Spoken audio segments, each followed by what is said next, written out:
Hello there, it's Thomas Maher from PlanetF1.com reporting here from the Hungarian Grand Prix at the Hungaroring in Budapest. And it was won today by McLaren. No surprises there. We've seen a lot of McLaren wins recently. But it was a 1-2 again from McLaren. Lando Norris coming home ahead of Oscar Piastri. And that pretty much keeps the championship battle really interesting as we head into the 4-week summer break. The championship standings as they look right now, it's Oscar Piastri on 284 points.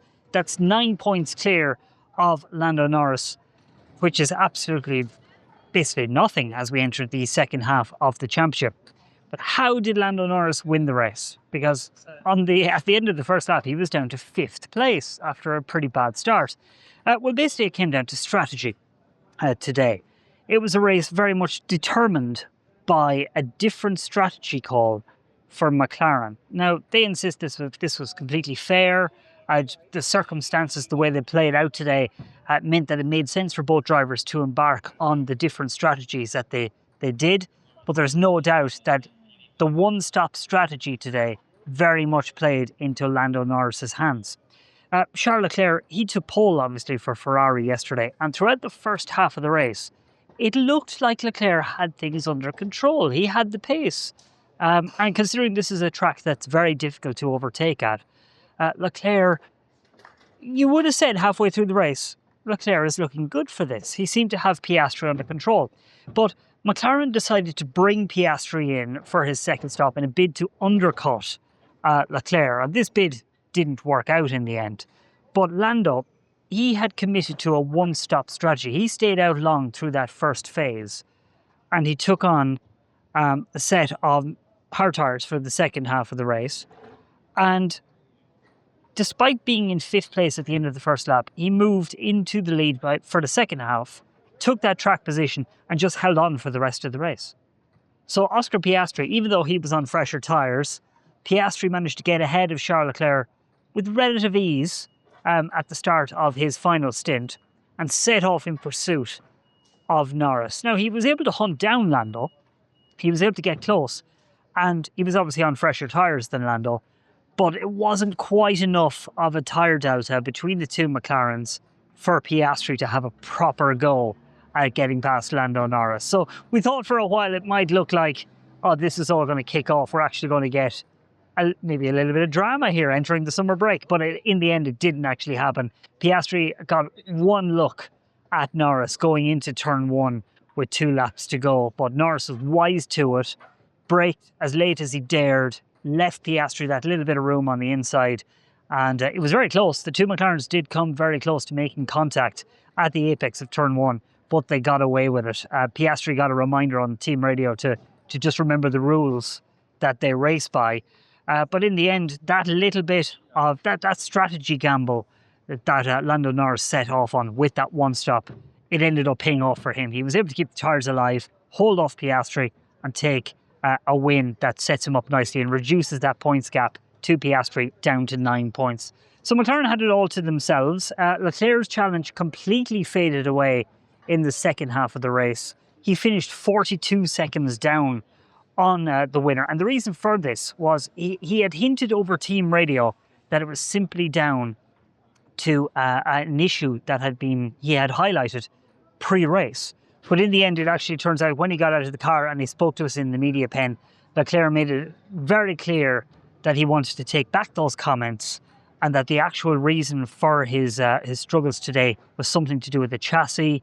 It was something maybe on the aero side. The exact details of what exactly was the issue with Leclerc's car hasn't been made clear. But whatever it was costing Leclerc 2 seconds a lap, pretty much every lap throughout the second half of the race.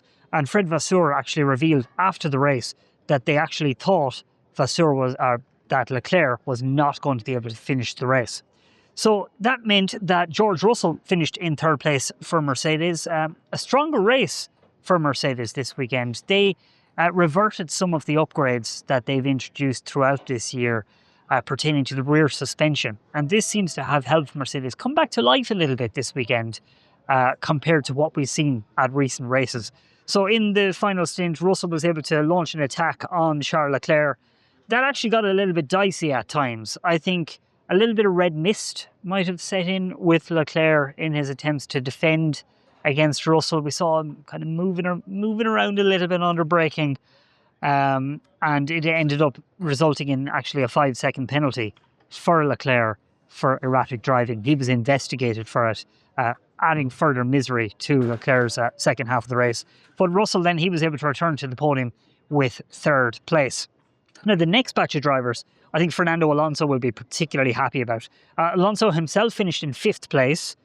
Aston Martin teammate Lance Stroll was 7th. And they were split by Gabriel Bortoleto, who of course is managed by Alonso's A14 management company. So Alonso, he finished in 5th place for Aston Martin. Much improved weekend for Aston Martin. And this is primarily due to what they regard as just being the track characteristics. Their car is quite good on downforce, but at higher speed circuits, it's quite draggy. So what we saw at Spa-Francorchamps last week was they were obviously set up for the rain as well, but they were too slow down the straights, and it was a massive turnaround this weekend. We saw Alonso coming home in 5th place. Very competitive throughout the weekend for Aston Martin. They were absolutely alive through qualifying. Stroll, he was undone by Gabriel Bortoleto having an absolutely stellar race for Sauber. And this led Alonso to say after the race that Bortoleto is the best rookie of his generation at the moment. Is that something you agree in? Maybe let us know in the comments. Either way, it was a fantastic drive for Gabriel Bortoleto. He explained on Saturday that the curfew breach that Sauber did on Friday night here at the track, one of 2 that they're permitted throughout the year, that work that Sauber did on Friday night to understand their car made a fundamental difference for Saturday for qualifying, getting into Q3, and then on race pace as well. Bortoleto was excellent, and he finished in 6th place, getting the better of Lance Stroll throughout the race. But Stroll, nevertheless, underlining Aston Martin's great race with 7th place. Liam Lawson, he was 8th for Racing Bulls, and he feels that the season's kind of coming to him now. He's gotten used to the environment he's racing in after the disappointment of early in the year with Red Bull. And he finished ahead of Max Verstappen. What can we say about Red Bull this weekend?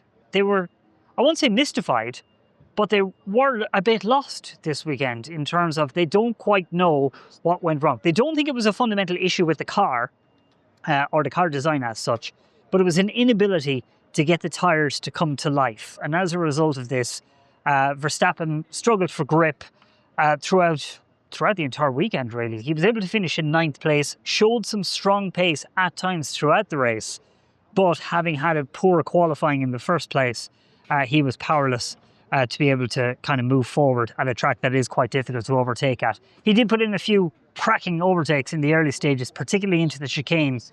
But yeah, Verstappen not really able to perform miracles in the end. There was a contentious moment for Verstappen, though, with Lewis Hamilton when he was racing the Ferrari driver up the hill into turn 4. And the FIA did decide to have a look at this. The steward summoned both drivers after Hamilton went off track. But in the end, Hamilton waived his rights to a steward's inquiry. And, you know, there was just no argument, really. And as a result, no further action was taken. To be honest, I thought it was a pretty much nothing burger of an incident anyway. Verstappen made the apex of the corner. There was no contact between the two drivers. And to a certain extent, it looked like Hamilton was kind of scared off the road a little bit. And you have to wonder what's going on with Hamilton at the moment. He's very, very downbeat this weekend. He said on Saturday, obviously, that Ferrari need to look at possibly another driver, simply because Charles Leclerc put his car on pole position while Hamilton didn't even make it into Q3. And Hamilton has been quite downbeat this weekend, monosyllabic, very, very quiet, not really engaging with the media at all. And he did say after the race that a lot is going on. What that really means, we don't know, but he's hinted that there is stuff going on behind the scenes that maybe has his attention or is distracting him a little bit. And he wasn't able to finish in the points today. So that's it for the first half of F1 2025. The championship very much alive, but only between two drivers, Piastri and Norris. Verstappen almost 100 points back now in third place. So as he said himself, not really in the championship and unlikely to win any more races this year. Hope you guys get a good break. Stay tuned to planetf1.com throughout the summer break and we'll keep you up to date.